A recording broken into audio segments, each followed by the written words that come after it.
사랑하는 성도 여러분, 우리가 이 땅의 삶을 살아가면서 이유 없이 어려움을 당할 때가 있죠. 또 손해를 볼 때도 있습니다. 그런데 우리의 마음이 안타깝지만 하나님께서는 우리에게 그렇게 살라고 말씀하십니다. 손해보는 삶을 살라는 것이죠. 또 손해보며 사는 것이 복이다라고 말씀하고 있습니다.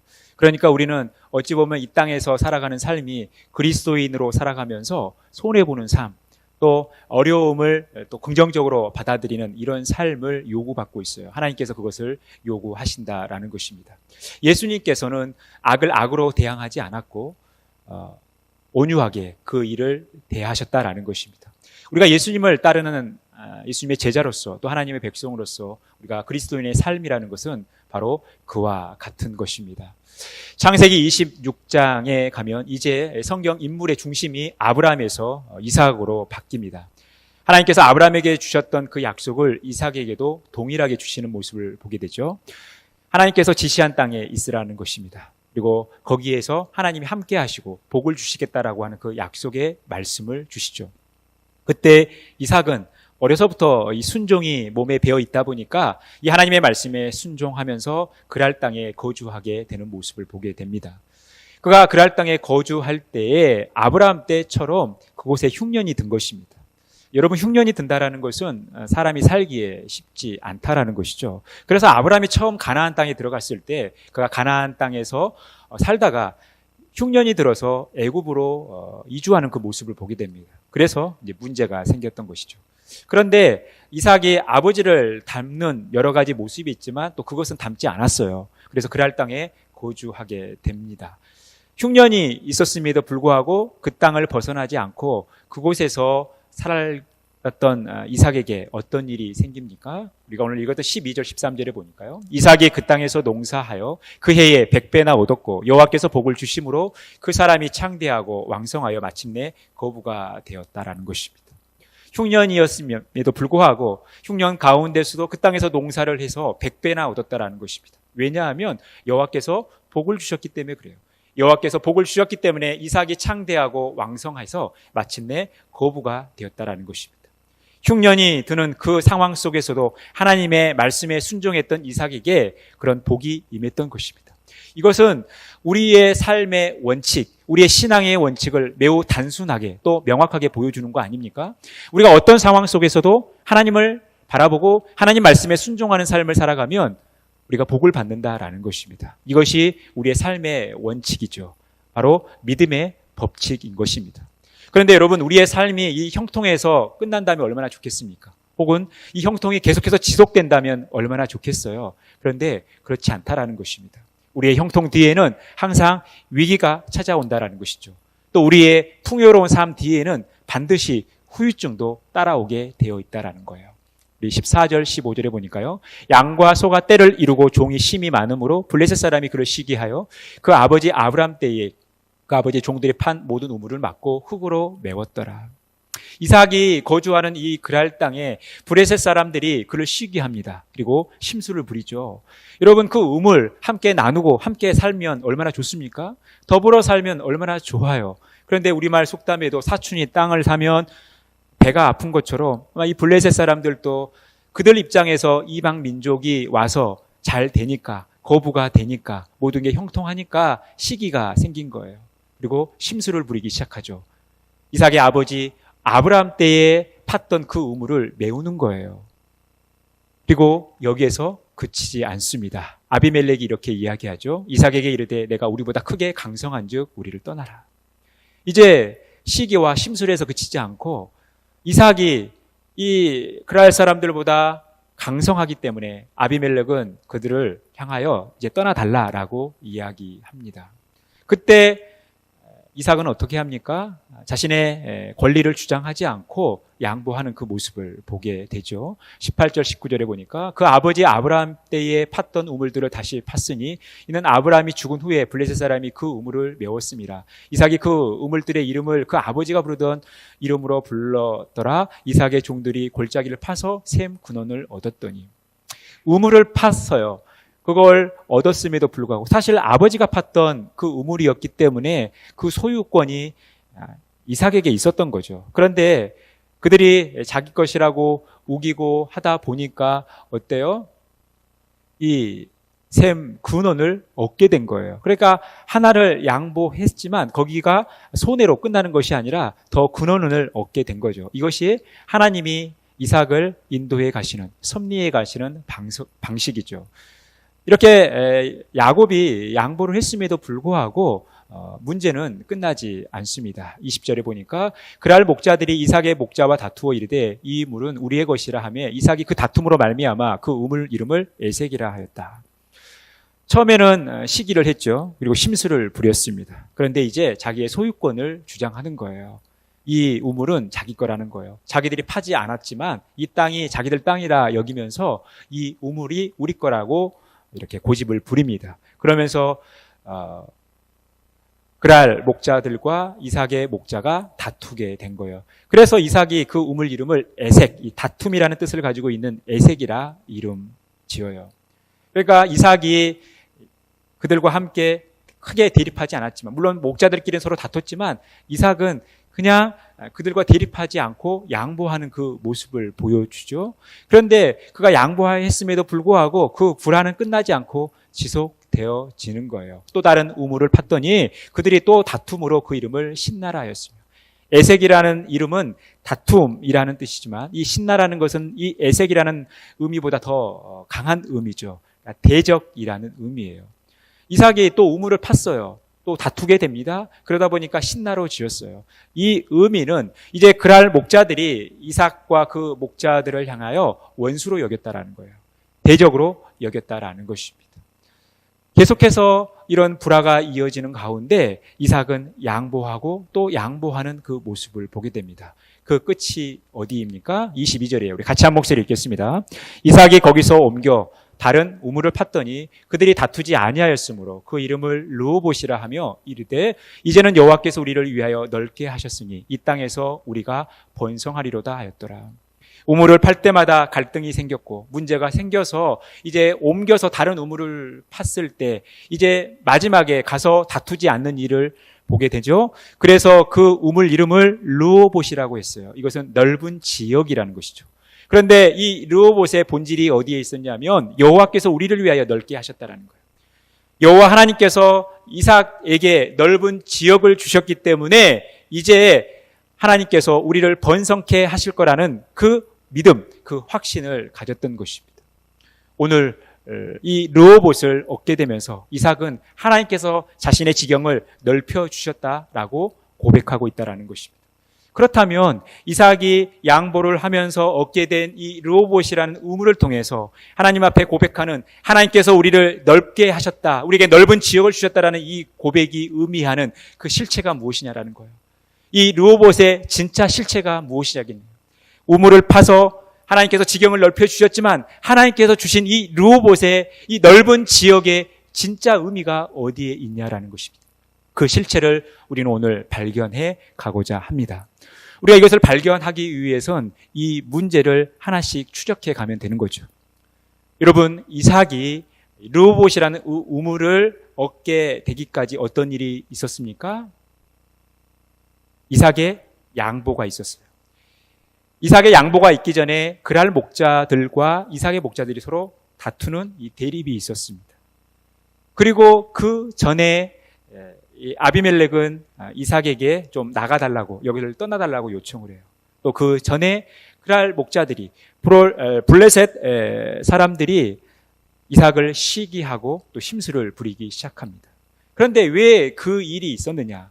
왜 블레셋 사람들이 심술을 부리고 시기를 했는가? 왜 아비멜렉이 이삭의 강성함을 보고 떠나달라고 요청을 했는가? 바로 그 이유는 하나님께서 이삭과 함께 하셨기 때문에 그래요.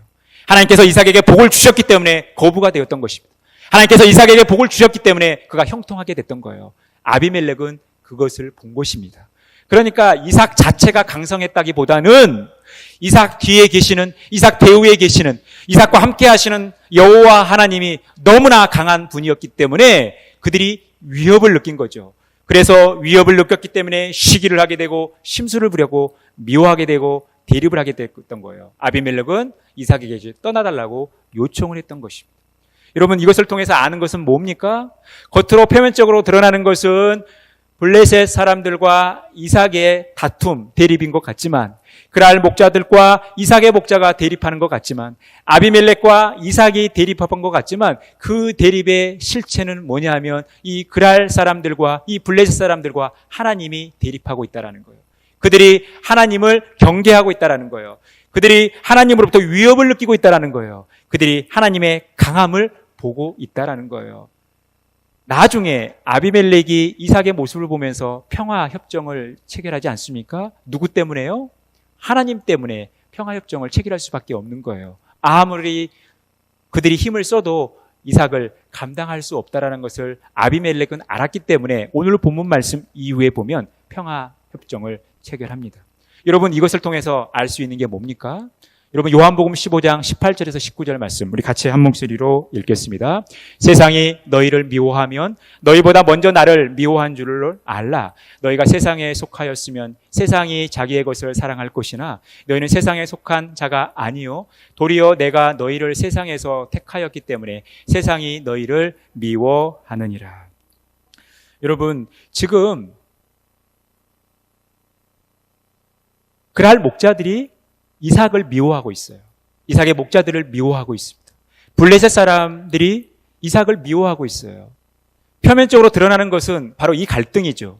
블레셋 사람, 그랄 사람들과 이삭의 목자들과의 갈등이지만 이 갈등의 실체는 어떤 갈등이라는 겁니까? 그랄 사람들과 하나님과의 갈등이에요. 이 그랄 사람들이 이삭과 그 사람들을 미워하는 것 같지만 사실은 하나님을 미워하는 거예요. 예수님께서 제자들에게 말씀하신 것은 너희가 세상에서 미움을 받을 텐데 너희가 미움을 받기 전에 그들이 세상이 예수님을 미워할 거라는 거예요. 왜냐하면 예수님이 제자들을 선택하셨기 때문에, 하나님께서 우리를 선택하셨기 때문에 이 세상은 우리를 미워하는 것 같지만 그 실체는 하나님을 미워하고 예수 그리스도를 미워한다라는 거예요. 그러니까 오늘 이삭이 이 갈등, 이 분열, 이 다툼의 본질을 정확하게 보고 있는 거죠. 이 갈등의 이유는 내가 저 사람들한테 미운 털이 박혀서가 아니라 저들이 하나님을 경계하고 하나님을 미워하고 하나님을 대적하기 때문에 일어난 일이기 때문에 이삭은 그들의 방식대로 대항하지 않았다는 거죠. 하나님께서 그 마음을 바꿔 주신 거죠.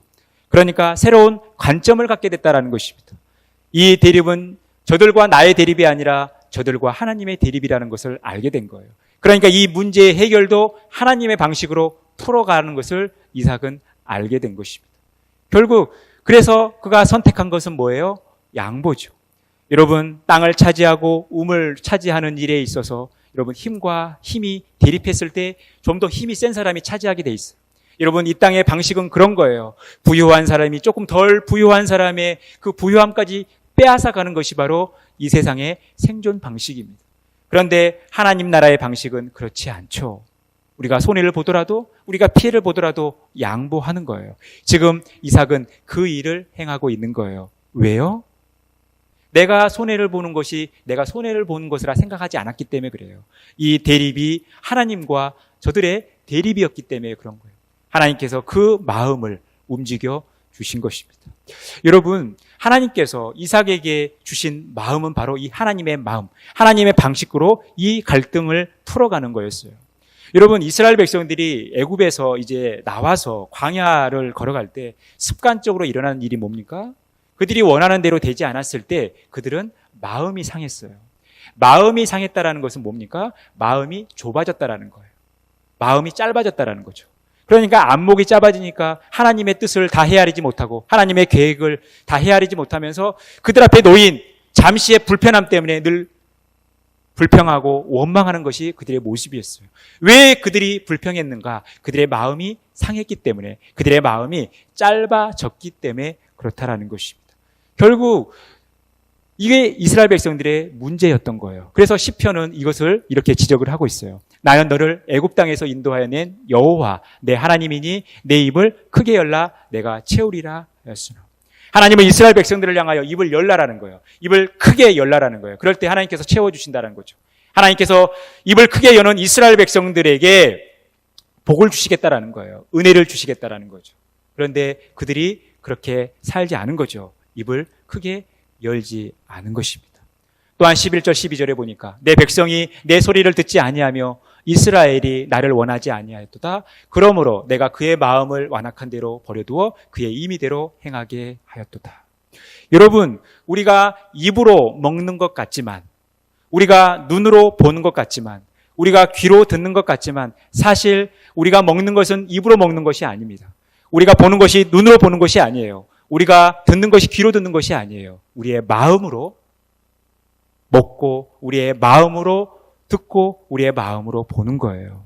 여러분, 결국 우리의 마음의 문제라는 것입니다. 아무리 맛있는 음식이 우리 앞에 준비되어 있다 하더라도 우리의 마음이 상해 있다면 그 음식은 맛있을 수 없어요. 우리 앞에 굉장히 아름다운 광경이 펼쳐져 있다 하더라도 우리의 마음이 상해 있으면 그곳이 아름답게 보이지 않는 거예요. 누군가가 나에게 좋은 이야기를 해줘도 내 마음이 상해 있으면 그것이 좋게 들리지 않는다라는 거예요. 여러분, 이스라엘 백성들이 하나님의 소리를 듣지 않았습니다. 하나님의 음성에 귀를 기울이지 않았어요. 하나님의 말씀대로 살아가지 않았어요. 그런데 그들이 그렇게 듣지 않았던 것은 하나님을 원하지 않았다라는 거죠. 그래서 하나님께서 하나님의 소리를 듣지 않는, 하나님의 말씀을 듣지 않는 저들에게 내가 너희들의 귀를 막겠다라고 말씀하지 않고 내가 그의 마음을 완악한 대로 버려 두겠다라고 말씀하는 거예요. 그러니까 그들의 듣는 문제는 그들의 마음의 문제였다라는 거예요. 결국 그들 가운데 하나님을 향한 마음이 없었기 때문에, 하나님을 향한 사모하는 마음이 없었기 때문에, 하나님께 집중하는 그 간절함이 없었기 때문에 그들은 듣지 못했고 제대로 보지 못했던 거예요. 그리고 제대로 먹지 못했던 것입니다. 여러분, 광야 생활 가운데 하나님께서 이스라엘 백성들에게 얼마나 많은 기적들을 보여주셨습니까? 얼마나 그들에게 큰 은혜를 주셨습니까? 그런데 그들은 그들 앞에 놓인 작은 것, 그 불편한 것 하나 때문에 그들의 마음이 짧아져서 하나님을 원망하고 불평했던 거예요. 여러분, 우리의 마음이 그런 거예요. 우리는 작은 것 하나에 우리가 상처를 받는 게 뭡니까? 우리의 마음이 좁아져 있기 때문에 그래요. 여러분, 부부가 서로 싸울 때 큰 문제 가지고 싸웁니까?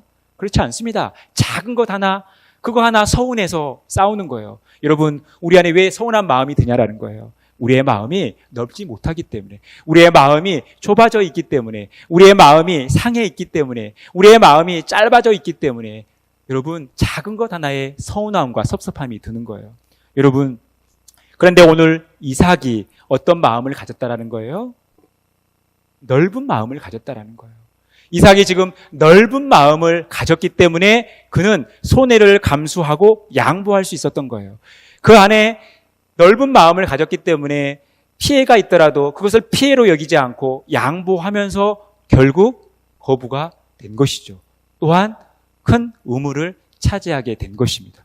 여러분, 우리가 이 이삭의 모습을 통해서 알게 되는, 여러분, 그의 마음은 어떤 마음이냐는 거예요.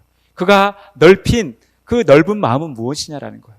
지금 하나님께서 이삭의 마음을 넓혀 주셨기 때문에 그 넓은 마음을 가지고 양보할 수 있었고 결국 좋은 의무를 차지하게 되었다라는 거예요. 결국 이삭을 통해서 하나님께서 주신 그 넓은 지역, 이 르호봇은 뭐냐면 그의 넓은 마음이었다라는 거예요. 그 넓은 마음이 그러면 어떻게 표현되어지냐라는 거예요. 오늘 이 이삭의 모습을 통해서 우리가 넓은 마음을 갖는다라는 것이 어떤 의미를 갖습니까? 여러분, 마태복음 5장에 보면 팔복이 나오죠. 그 팔복 중에 하나의 복이 있어요. 우리 같이 한 목소리 읽겠습니다. 온유한 자는 복이 있나니 그들이 땅을 기업으로 받을 것이며. 온유한 자가 복이 있는데 땅을 기업으로 받는다라는 것입니다. 땅을 얻는다라는 것입니다. 여러분, 우리가 이 세상에서는 땅을 기업으로 받기 위해서, 땅을 얻기 위해서, 땅을 많이 차지하기 위해서 어떻게 해야 돼요? 힘을 길러야 되죠. 부유해져야 됩니다. 그래야 땅을 얻을 수 있어요. 그런데 성경의 가르침은 우리가 어떻게 땅을 얻을 수 있느냐? 온유해져야 된다는 거예요. 여러분, 이 온유하다는 게 뭡니까? 친절하다라는 거죠. 부드럽다라는 거예요. 상냥하다라는 거예요. 우리가 이런 온유한 마음을 가질 때 땅을 기업으로 차지할 수 있다라는 거예요. 그러니까 오늘 이삭이 넓은 지역, 이 르호봇을 얻게 된 것은 뭐냐면 그의 양보하는 마음인데 그 양보하는 마음이 어디에서 왔느냐? 그의 온유한 마음이었다라는 거예요. 그가 온유한 마음으로 그날 사람들을 상대했기 때문에 양보할 수 있었고 피해와 손해로 여기지 않았고 결국 하나님께서 주신 놀라운 은혜를 경험하게 된 것입니다. 여러분, 오늘 이 이삭이 가졌던 마음은 바로 이 온유한 마음이었고 이 온유한 마음을 넓혀 주셨던 거죠. 그러면 여러분, 우리가 어떻게 온유한 마음을 갖겠습니까? 예수님께서 자신을 이렇게 소개하시죠. 우리 마태복음 11장 29절에서 30절 말씀 같이 한 목소리로 읽겠습니다. 나는 마음이 온유하고 겸손하니 나의 멍에를 메고 내게 배우라. 그리하면 너희 마음이 쉼을 얻으리니 이는 내 멍에는 쉽고 내 짐은 가벼움이라 하시니라. 예수님은 마음이 온유하고 겸손하다라는 거예요. 그러니까 우리가 온유한 마음을 갖기 위해선 예수님의 이 온유한 마음을 가져야 된다는 거예요. 우리의 마음이 예수님의 마음이 되어야 된다는 것입니다. 여러분, 우리의 팔다리, 우리의 신체가 아픈 것보다도 더 아픈 게 뭡니까? 우리의 마음이 아픈 거예요. 우리의 마음에 병이 들었을 때 우리가 그 병을 고치기가 참 어려운 거예요. 여러분, 이 스트레스가 만병의 근원이 되는 거 아닙니까? 그러니까 여러분, 우리가 마음이 아프다, 마음이 병들었다는 것은 우리를 너무 고통스럽게 하는 거예요. 우리를 너무 지치게 하는 거예요. 우리가 너무 힘겹게 되는 거예요. 그런데 우리의 마음이 평안함을 얻기 위해선 우리의 마음이 온유해져야 된다는 거예요. 우리의 마음이 부드러워져야 된다는 거예요. 이게 예수님의 마음이라는 거예요. 우리가 예수님의 마음을 가졌을 때 우리 안에 진짜 평안이 찾아오는 거예요. 우리 안에는 욕심이 사라지는 거예요. 우리가 모든 것으로부터 자유로워질 수 있다는 것입니다. 모든 압박과 부담에서부터 자유로워지는 것이 바로 이 예수님의 온유한 마음을 가져야 되는 것이죠. 그래서 사도 바울이 빌립보서 2장 5절에 너희 안에 이 마음을 품으라 곧 그리스도의 예수의 마음이니, 예수 그리스도의 마음을 품어야지 우리가 온전한 삶을 살아갈 수 있다는 거예요. 예수 그리스도의 마음을 품어야지 우리의 공동체가 온전하게 세워진다는 거예요. 우리가 예수 그리스도의 마음을 품어야지 우리의 갈등이 풀릴 수 있다는 것입니다. 지금 하나님은 이삭에게 이 온유한 마음을 주신 거예요. 그리고 그 온유한 마음을 넓혀 주셨던 것입니다.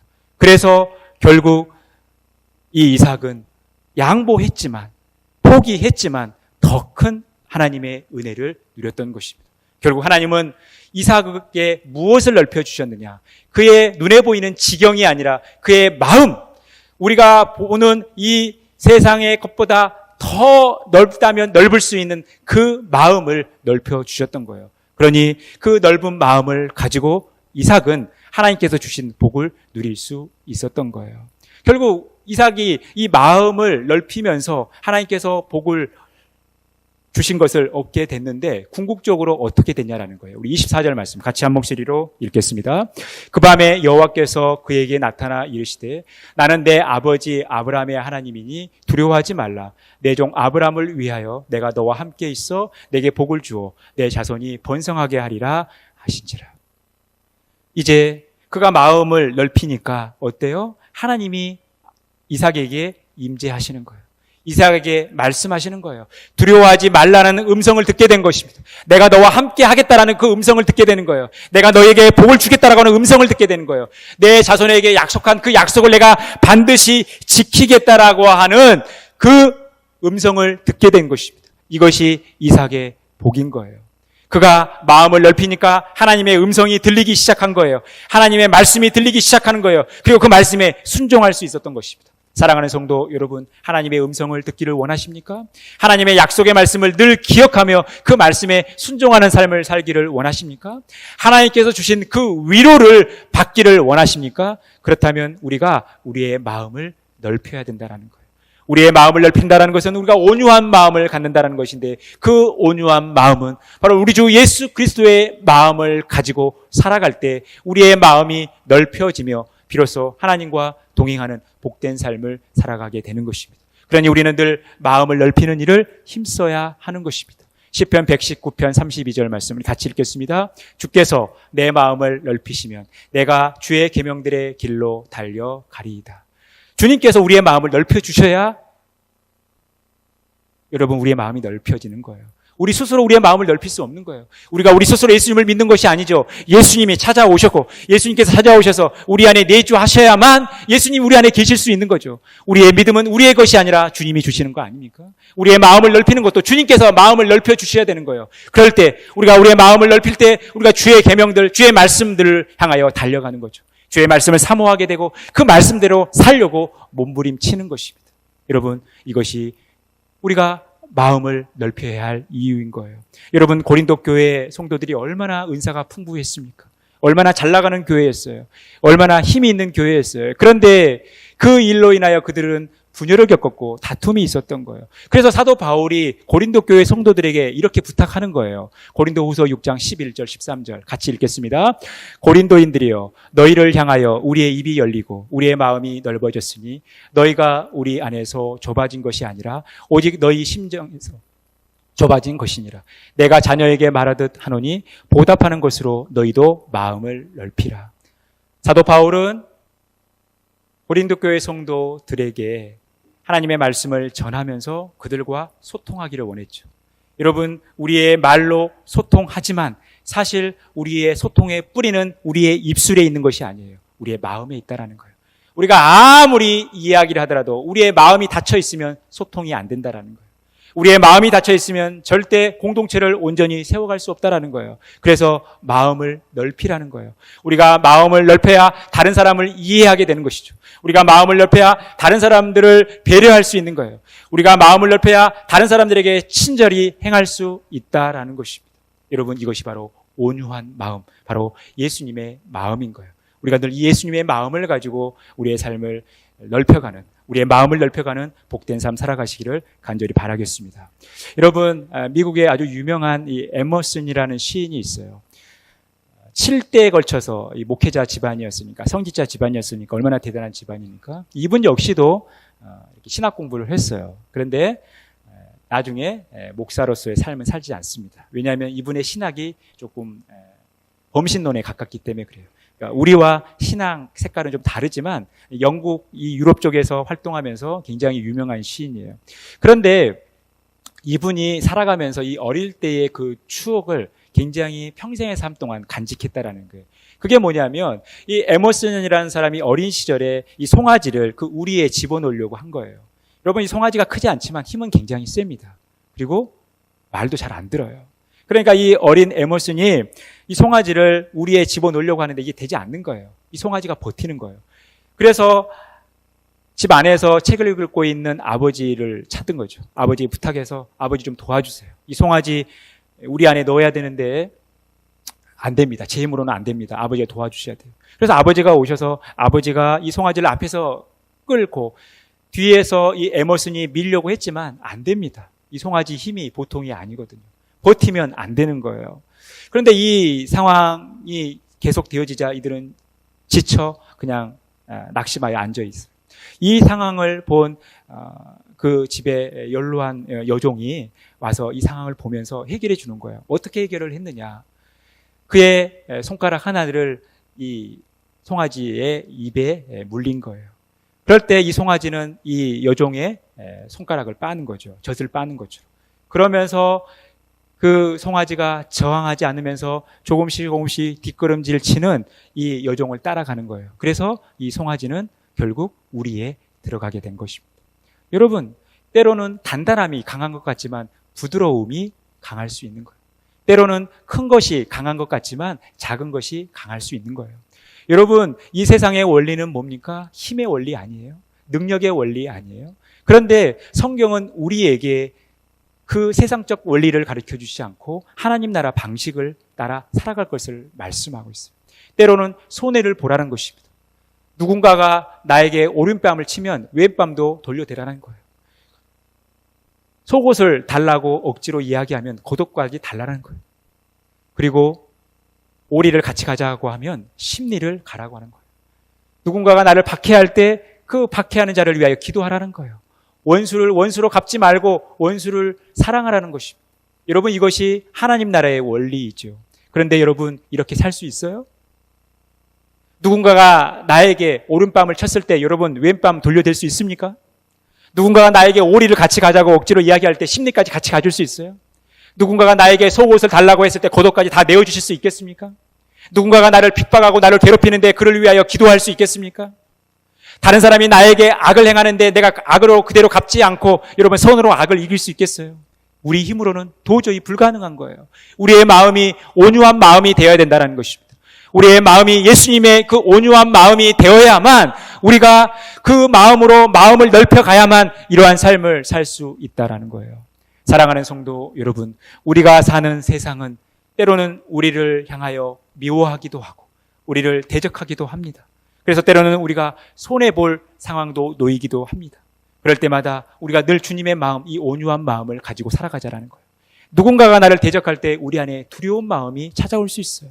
하지만 우리가 두려워하지 않고 담대하게 나갈 수 있는 것은 오늘 하나님께서 이삭에게 주셨던 진정한 르호봇, 그 심령의 르호봇, 넓은 마음을 가지고 우리가 살아갈 때 우리가 담대한 신앙생활을 할 수 있습니다.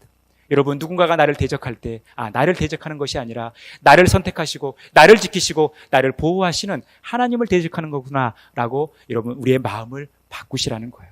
그래서 똑같이 악을 악으로 대하지 말라라는 거예요. 우리가 이 하나님의 마음, 예수 그리스도의 이 온유한 마음을 가지고 살아갈 때 우리는 위대한 능력을 부여받고 담대한 신앙생활을 할 수 있다라는 것입니다. 위대한 능력 대신 하나님을 바라보면서 여러분, 하나님께서 우리에게 허락하신 이 넓은 마음을 가지고 담대한 신앙생활을 해가시는 진정한 심령의 르호봇을 하나님께서 날마다 주실 때 이것을 유지하며 가지고 살아가시는 그런 복된 삶 살아가시기를 간절히 축원합니다.